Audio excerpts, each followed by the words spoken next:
అందరికీ దీపావళి శుభాకాంక్షలు. దీపావళి పండగకి మిగతా పండుగలకి చాలా ప్రత్యేకత ఉంది.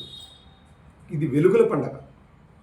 కానీ ప్రతి సంవత్సరం కూడా ఈ వెలుగుల పండగ ఎంతోమందిని వారి జీవితాన్ని చీకటిలోకి నెట్టేస్తుంది.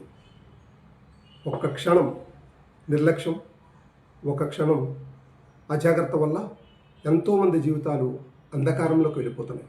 మన చిన్నారుల చేతిలో ఉన్న పటాసులు సురక్షితంగా వెలగాలంటే మన కళ్ళల్లో జాగ్రత్త ఉండాలి.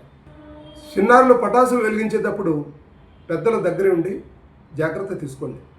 మనం కాల్చే బాణసంచిలో పెన్సిళ్ళు, సిచ్చుబుడ్లు, అలాగే తారాజువలు, విష్ణు చక్రాలు, భూచక్రాలు వెలుగుతూ మధ్యలో చీదేయటం కానీ చేతిలో పేలిపోవటం కానీ జరుగుతుంది.